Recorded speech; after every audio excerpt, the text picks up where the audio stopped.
Assalamualaikum warahmatullahi wabarakatuh. Kami dari kelompok 10 akan mempresentasikan hasil kerja proyek kami, yaitu analisis sistem informasi pemberdayaan dan pelindungan hak perempuan dan anak sebagai implementasi program pemerintah berbasis web. Saya di sini Mutia Kusumawardani dan dua rekan saya yaitu Saya Farhadila Manurung. Saya Cindy Mujilestari. Dan selanjutnya akan saya jelaskan. Yang pertama, di dalam proyek kami ada latar belakang. Gender merupakan suatu wacana dan gerakan mencapai kesetaraan posisi dan peran antara laki-laki dan perempuan.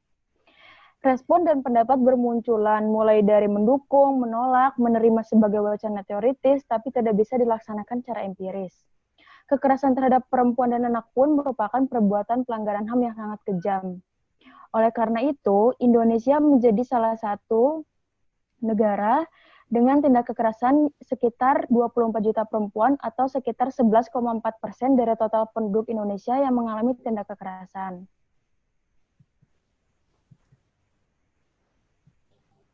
Maka dari itu, kami sebagai mahasiswi dari Prodi Sistem Informasi memiliki keinginan untuk membuatkan sebuah program pemberdayaan dan pelindungan hak perempuan dan anak. Yang dimana ide ini tuh muncul dari tema SDG nomor 16 tentang Peace, Justice, and Strong Institution. Permasalahan. Berdasarkan hasil penelitian yang telah dilakukan, terdapat beberapa masalah yang timbul saat proses melakukan pengaduan, yaitu ada 4 bagian. Tidak dapat melakukan pengaduan secara langsung melalui web, pengaduan hanya dapat dilakukan melalui sebuah aplikasi dan manual. Terus yang ketiga, tampilan web dari sistem berjalan terlalu ramai. Dan terakhir, web dan aplikasi tidak khusus melayani pengaduan tetapi juga masalah yang lain. Jadi kurang spesifik.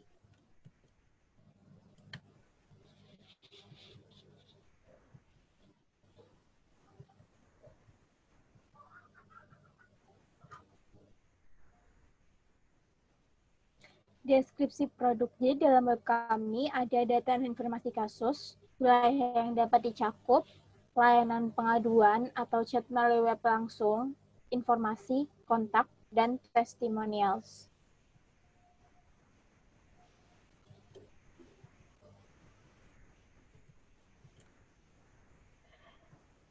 Jadi di sini ada keuntungan yang diharapkan dari dua sisi. Yang pertama ada sisi bagian admin dan yang kedua ada dari sisi bagian user atau pengguna.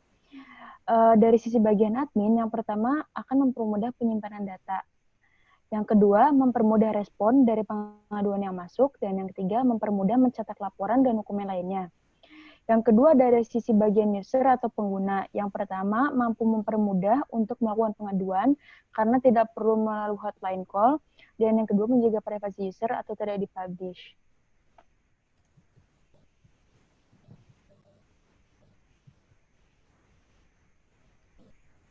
Untuk perencanaan aktivitas secara global, yaitu ada 6 deskripsi.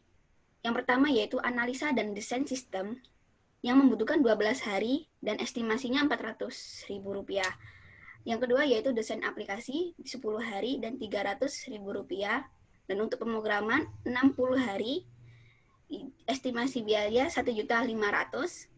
Testing membutuhkan 7 hari dan estimasi biaya Rp300.000. Terus instalasi dengan membutuhkan 3 hari dan estimasi biaya Rp300.000. Dan terakhir yaitu dokumentasi yang membutuhkan 25 hari dengan estimasi biaya Rp500.000. Setelah itu adalah analisa sistem berjalan dengan metode PISIS. Yang pertama yaitu performance. Di performance-nya sistem berjalan, proses pengerjaan kasus masih kurang cepat atau kurang tanggapan. Klien bisa menunggu berhari-hari baru ada penanganan. Sedangkan di sistem usulan, kami langsung tangani dan diusut dalam waktu jam, tidak sampai berhari-hari. Yang kedua, information. Informasi untuk hal pengaduan hanya bisa dijelaskan ketika klien menghubungi kontak yang ada. Sedangkan dalam sistem usulan, kami menyediakan informasi pengaduan secara khusus dan spesifik sehingga memudahkan klien tentang kasus apa yang telah dialami atau apa yang sedang terjadi. Yang ketiga yaitu ekonomi. Dalam sistem berjalan saat ini, klien hanya bisa mengakses web lalu melapor pengaduan hanya melalui hotline call, alias bisa boros atau pembengkakan biaya dikarenakan memakai pulsa. Dalam sistem usulan, dengan adanya sistem usulan dari kami, akan lebih mudah dikarenakan klien dapat langsung melaporkan kasus hanya dengan kuota internet dan bisa diakses langsung oleh klien. Yang keempat, ada kontrol. Untuk sistem berjalannya, pengendalian data dimiliki oleh sistem yang masih dipublish. Sedangkan untuk sistem usulannya, mempunyai pilihan apakah laporan pengaduan mau dipublish atau tidak. Setelah itu, efisiensi. Dalam sistem berjalan, waktu yang dibutuhkan untuk menanggapinya dibutuhkan berhari-hari. Sedangkan dalam sistem usulan, waktu yang dibutuhkan untuk mengusut dan menangani kasus hanya dalam waktu jam. Yang terakhir yaitu servis. Untuk sistem berjalan saat ini hanya mengandalkan nomor telepon kantor dan menarik pulsa sehingga kurang efektif sehingga klien akan sedikit kesulitan. Sedangkan dalam sistem usulan, kami akan lebih memudahkan klien untuk melalui pengaduan dengan pelayanan chat langsung melalui web atau kontak langsung dengan gratis tanpa dibebani dan dipungut biaya apapun.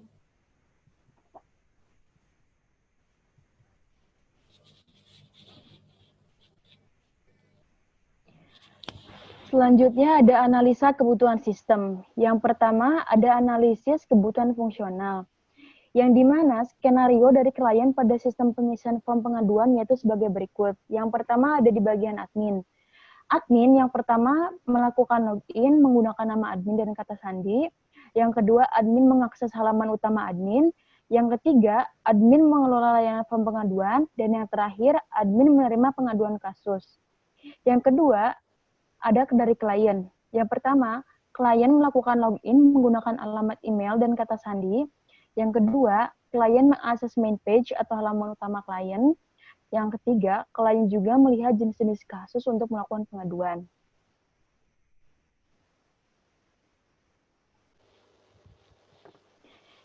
Yang terakhir, klien juga dapat mengisi form pengaduan untuk mengadukan sebuah kasus dengan cara memilih jenis kasus yang ada.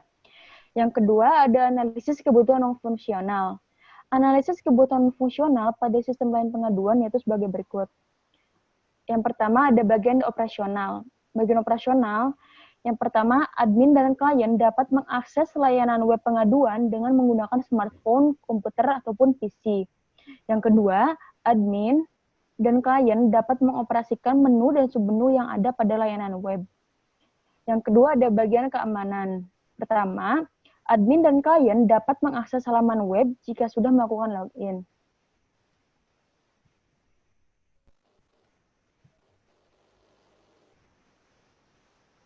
Yang ketiga, ada bagian informasi.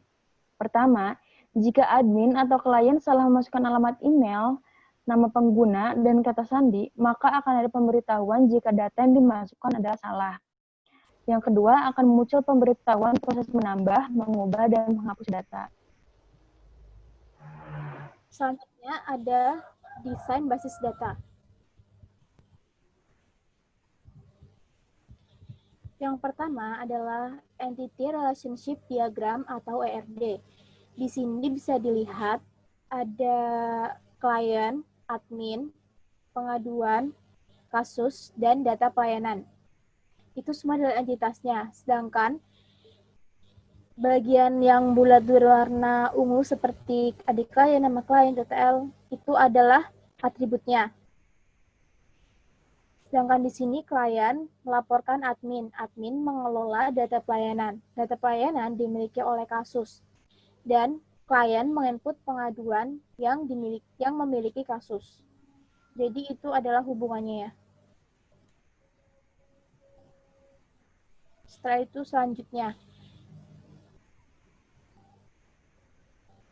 Selanjutnya adalah use case diagram. Di sini kita mempunyai 3 aktor yaitu klien, admin, dan kepolisian atau bisa disebut dengan pihak yang berwajib. Di sini 3 aktor itu semuanya mampu melakukan login ke dalam web.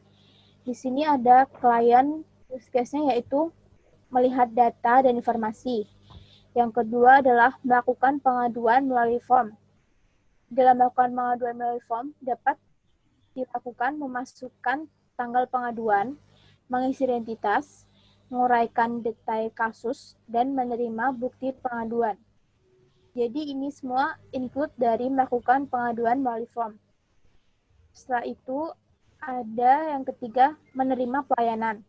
Selanjutnya yaitu admin. Admin dapat menerima form pengaduan, dapat memberikan pelayanan yang dibutuhkan, dan dapat melaporkan ke pihak yang berwajib.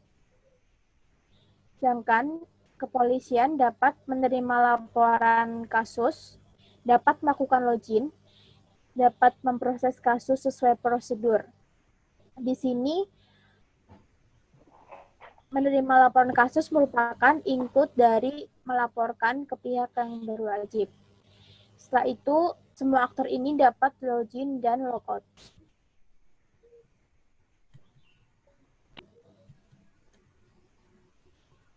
Selanjutnya adalah activity diagram. Di sini kami menggunakan use case yang mengisi form atau melakukan pengaduan melalui form. Di sini yang pertama melibatkan dua, yaitu ada klien dan sistem. Yang pertama, ini adalah tombol mulai yang berwarna hitam bulat kecil. Setelah itu, mengeklik layanan publik. Setelah mengeklik layanan publik, maka sistem akan menampilkan halaman layanan publik. Setelah menampilkan halaman layanan publik, maka klien dapat memilih menu form pengaduan kasus. Setelah itu, sistem menampilkan form pengaduan kasus. Setelah itu, klien mengisi form pengaduan kasus. Setelah itu, klik simpan, dan sistem akan menampilkan halaman verifikasi. Di sini kita menverifikasi data, yaitu mengeklik ya atau tidak. Jika ya, maka akan ke proses selanjutnya, yaitu menyimpan data dan menampilkan halaman lihat kartu bukti pengaduan. Sedangkan jika tidak, maka akan kembali ke halaman mengisi form pengaduan kasus.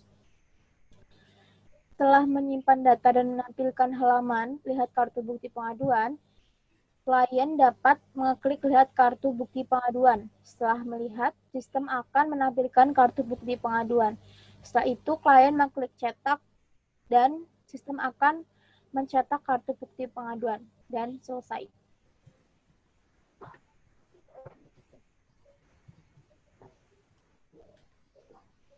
Selanjutnya adalah kelas diagram. Di sini kita mempunyai 1, 2, 3, 4, 5, 6 kelas. Yaitu ada klien, pengaduan, kasus, kepolisian, data pelayanan, dan admin. Di sini klien ada atributnya, yaitu ada ID klien, nama user, kata sandi, dan lain-lain ini bisa dibaca. Lalu di sini ada operasinya juga ubah, tambah, hapus, cetak, simpan. Setelah itu pengaduan sama seperti tadi bisa dibaca di sini dengan jelas. Atributnya ada ID pengaduan sampai tanggal pengaduan. Setelah itu ada operasinya ada cetak, simpan, ubah, hapus, tambah. Sedangkan di admin atributnya ada ID admin dan kata sandi, sedangkan operasinya ada ubah, hapus, kelola data klien, kelola data pengaduan, kelola data pelayanan, kelola data kasus, dan simpan. Setelah itu di data pelayanan, atributnya ada ID pelayanan dan nama pelayanan. Setelah itu ada operasinya tambah, hapus, dan simpan. Setelah itu di kepolisian ada ID petugas dan nama petugas atributnya. Sedangkan operasinya ada lihat data kasus dan lihat data klien. Dan yang terakhir, kasus mempunyai atribut ID kasus, ID klien, ID pengaduan, ID pelayanan, tanggal pengaduan, jenis kasus, dan detail kasus. Sedangkan operasinya ada tambah, ubah, hapus, cetak. Ini adalah multiplicity-nya. Jadi satu klien hanya dapat menginput satu pengaduan. Dan satu klien juga hanya dapat menginput satu kasus. Di sini satu kasus, jadi satu kasus hanya berada di satu pengaduan. Dan satu kepolisian dapat mengatasi satu atau lebih kasus. Setelah itu, satu kasus hanya dapat dimiliki oleh satu data pelayanan. Sedangkan satu atau lebih kasus dapat ditangani oleh satu admin. Setelah itu, satu admin dapat menangani satu atau lebih data pelayanan. Setelah itu, satu admin dapat melaporkan ke satu kepolisian. Setelah itu, satu admin dapat menerima satu atau lebih pengaduan.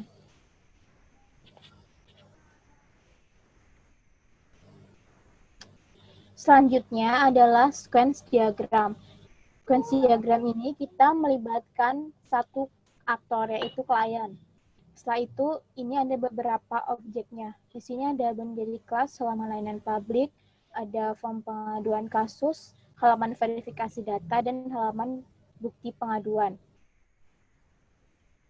Setelah itu, di sini ada entity kelasnya pengaduan, dan ada controllernya pengaduan juga. Di sini yang pertama yaitu message yang pertama dari klien ke halaman layanan publik, yaitu membuka layanan publik. Setelah itu yang kedua adalah dari halaman layanan publik dikirim ke pengaduan, memanggil menu layanan publik. Setelah itu, controller pengaduan menampilkan menu layanan publik di halaman layanan publik. Setelah itu yang ketiga ada klik form pengaduan kasus. Di sini, setelah itu yang keempat ada memanggil form pengaduan kasus. Dari halaman layanan publik ke kontrolnya yang memproses. Setelah itu, kontrolernya menampilkan form pengaduan kasus di form pengaduan kasus. Setelah itu setelah itu 4 yaitu mengisi form pengaduan kasus dan klik simpan. Setelah itu, jadi kita mengisi form pengaduannya terlebih dahulu, jika sudah selesai lalu klik simpan. Setelah itu memanggil halaman verifikasi. Dari form pengaduan kasus ke controller. Setelah itu menampilkan halaman verifikasi. Setelah halaman verifikasi tertampil, di sini yang keenam yaitu menverifikasi data dan klik ya di halaman verifikasi data.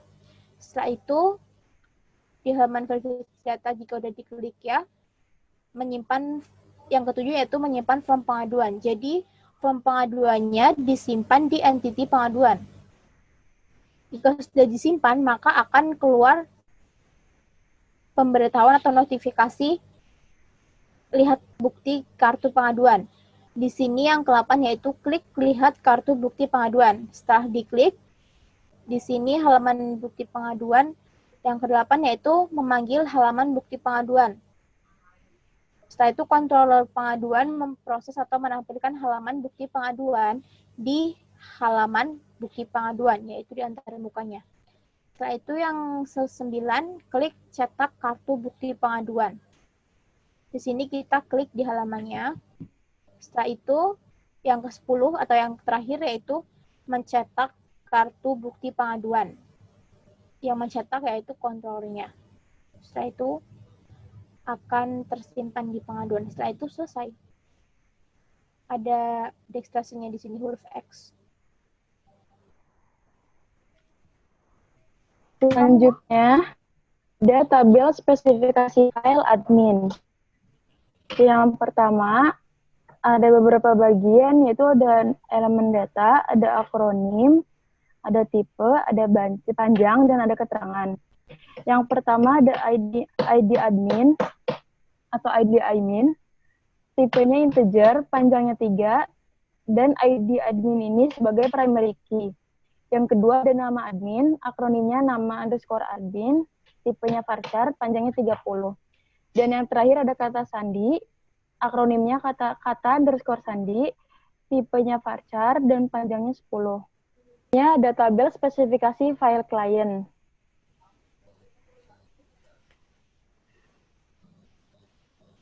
Yang pertama, ada ID underscore client dengan akronim ID underscore client dengan tipe integer dan panjang 8. ID client ini memiliki keterangan sebagai primary key. Yang kedua ada nama klien dengan akronim nama underscore client, tipenya varchar dengan panjang 30. Yang ketiga, ada nama pengguna dengan akronim nama underscore pengguna dengan tipe varchar dan dengan panjang 30. Yang keempat, ada kata sandi dengan akronim kata underscore sandi dengan tipe varchar dan memiliki panjang 10. Yang kelima, ada tempat tanggal lahir dengan akronim TTL dengan tipe varchar dan dengan panjang 25. Yang keenam, ada umur dengan akronim umur dengan tipe integer dan panjang 3. Yang ketujuh, ada jenis kelamin. Akronimnya yaitu jenis underscore kelamin memiliki tipe varchar dengan panjang 9. Yang kedelapan, ada alamat dengan akronim alamat dengan tipe varchar dan memiliki panjang 70. Yang kesembilan, ada telepon dan akronim nomor underscore telepon dengan tipe integer dan memiliki panjang 13. Yang ke-10, email dengan akronim email memiliki tipe varchar dengan panjang 25. Selanjutnya ada tabel spesifikasi file data pelayanan. Yang pertama, ada ID pelayanan dengan akronim ID underscore pelayanan dengan tipe integer dan memiliki panjang 8. ID pelayanan ini dinyatakan sebagai primary key.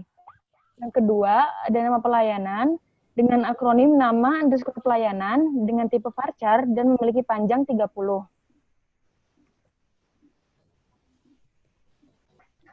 Selanjutnya, ada tabel spesifikasi file kasus. Yang pertama, ada ID kasus dengan akronim ID underscore kasus dengan tipe integer dan memiliki panjang 8.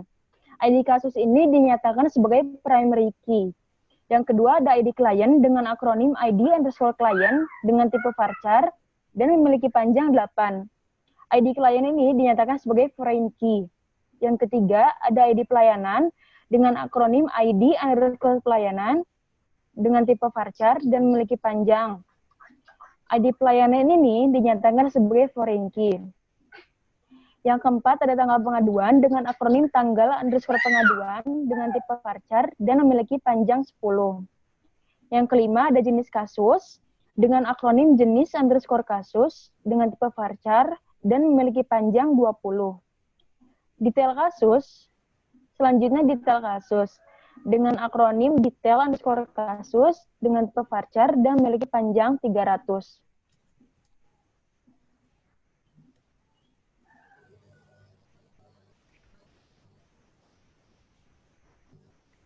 Selanjutnya ada tabel spesifikasi file pengaduan.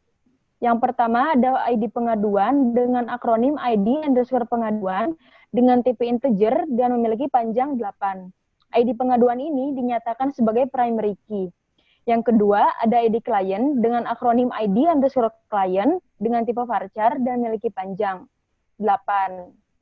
ID klien ini juga dinyatakan sebagai foreign key. Yang ketiga, ada tanggal pengaduan dengan akronim tanggal underscore pengaduan dengan tipe varchar dan memiliki panjang 10. Yang keempat, ada jenis kasus dengan akronim jenis underscore kasus dengan tipe varchar dan memiliki panjang 20. Yang terakhir, yang kelima, yaitu nama klien. Dengan akronim nama underscore klien dengan tipe varchar dan panjang 30.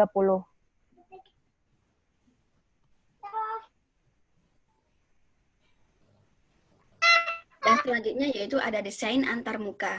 Ini adalah mockup halaman daftar akun. Tinggal mengisi nama lengkap, alamat email, kata sandi, tempat tanggal lahir, alamat lengkap, dan nomor telepon.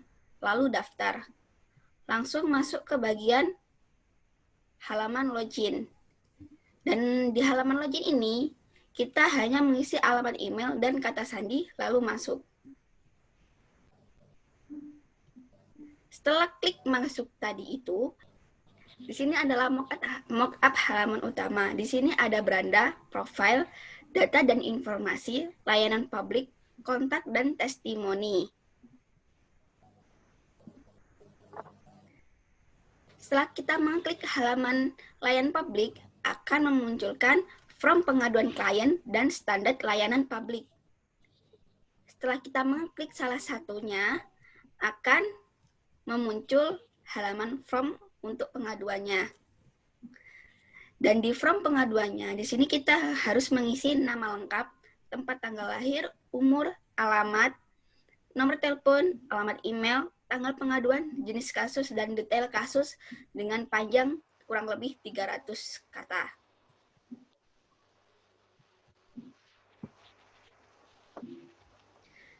Setelah kita mengisi, sistem akan memunculkan halaman verifikasi data dengan menanyakan apakah Anda yakin data yang Anda simpan sudah benar atau belum. Kalau udah benar, langsung klik aja ya. Langsung memunculkan halaman untuk melihat bukti pengaduannya. Kita aja klik untuk melihat bukti kartu pengaduannya. Dan akan muncul kartu bukti pengaduan dengan tanggal pengaduan, ID kasus, ID klien, nama klien, alamat, dan jenis kasus, dan langsung saja cetak.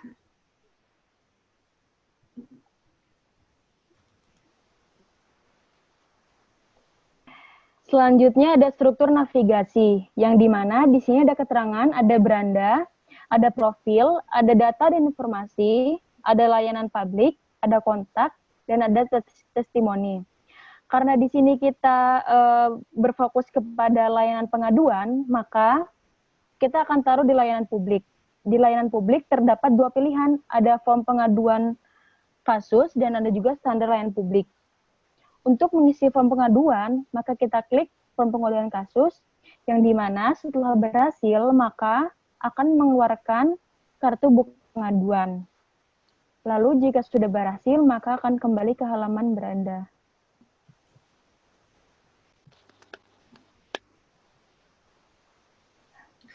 Untuk pembuatan kode, ini adalah tampilan dari salah satu sistem program sintaknya di folder view.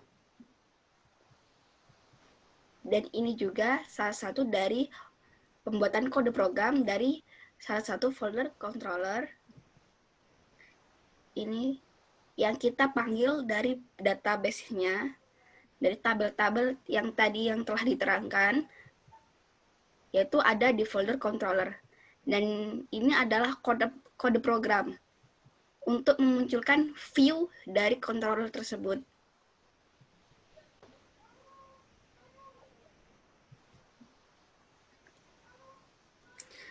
Dalam pengujian, yang pertama ada skenario pengujian, test case, hasil yang diharapkan dan hasil pengujian, dan terakhir yaitu kesimpulan.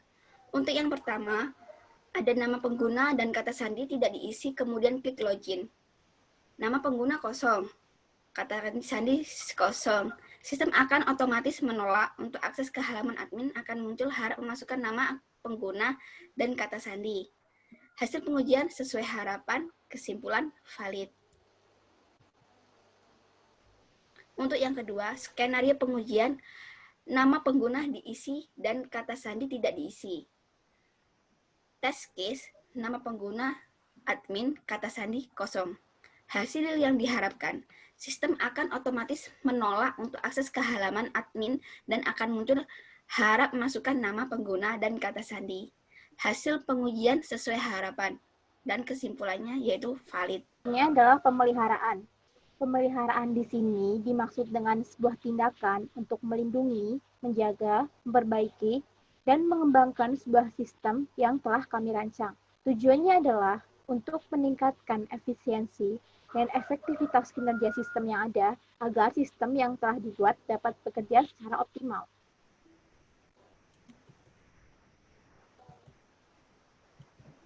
Selanjutnya adalah kesimpulan. Dari hasil analisa dan pembahasan tentang sistem layanan pengaduan di Dinas Pemberdayaan Masyarakat Perempuan dan Anak atau DPMPPA Yogyakarta, penulis dapat mengambil kesimpulan di antaranya: 1. Setelah dilakukan analisa kepada sistem yang sedang berjalan, tampilan web terlalu rumit dan tidak spesifik, sehingga menyulitkan seseorang untuk melakukan sebuah pengaduan. Yang kedua, dengan adanya sistem usulan yang diajukan, korban atau klien akan lebih mudah melakukan pengaduan.